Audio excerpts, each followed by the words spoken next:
جب حضرت عمر رضی اللہ تعالیٰ عنہ شام سے مدینہ روانہ ہوئے تو راستے میں ایک جگہ آپ لوگوں سے الگ تھلگ ہو گئے تاکہ رعایا کے احوال کی خبرگیری کریں۔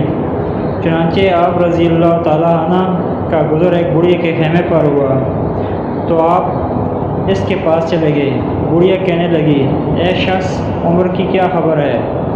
آپ رضی اللہ تعالیٰ عنہ نے فرمایا، شام سے صحیح سالم واپس ہوا ہے۔ کہنے لگی، اللہ تعالیٰ اسے میری طرف سے بہتر بدلہ نہ دے۔ آپ رضی اللہ تعالیٰ عنہ نے فرمایا، کیوں؟ کہنے لگی، اللہ کی قسم، جب سے وہ مسلمانوں کا حاکم بنا ہے مجھے اس نے اپنا عطایا میں سے نہ تو ایک دینار دیا نہ ہی ایک درہم۔ آپ رضی اللہ تعالیٰ عنہ نے فرمایا، عمر کو تیرے حال کی کیا خبر جب کہ تو اس جگہ میں ہے؟ وہ کہنے لگی، سبحان اللہ، یعنی تعجب کی بات ہے، اللہ کی قسم میں نہیں سمجھتی کہ کسی کو لوگوں کا حکم بنا دیا جائے اور اسے اپنی رعایا کے مشرق و مغرب کے مابین کی خبر نہ ہو، یعنی اسے اپنی پوری رعایا کے احوال کی خبر نہ ہو۔ یہ سن کر حضرت عمر رضی اللہ تعالیٰ عنہ رو پڑے اور اپنے آپ کو مخاطب کر کے فرمانے لگے، ہائے عمر، ہر کوئی تجھ سے زیادہ سمجھدار ہے۔ اے عمر، یہاں تک ایک بڑھیا بھی۔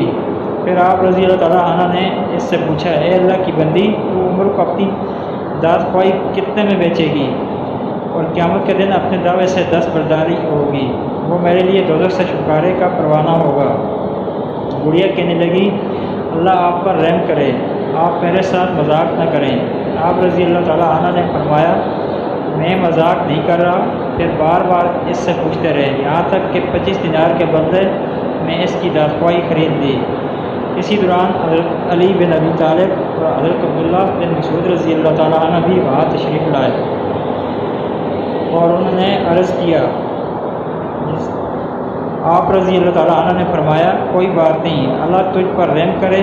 پھر آپ نے لکھنے کے لیے کاغذ منگوایا، کاغذ نہیں ملا تو آپ نے اپنے پیوند زدہ کپڑوں میں سے ایک ٹکڑا کاٹا اور اس میں لکھا، شروع اللہ کے نام سے جو بڑا مہربان نہایت ہی رحم والا ہے۔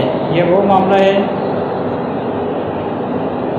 جس پر عمر اپنی ابتدائی خلافت سے آج فلاں دن تک کی فلاں بوڑھے کی دادخواہی کو 25 دینار کے بدلہ میں خرید لیا۔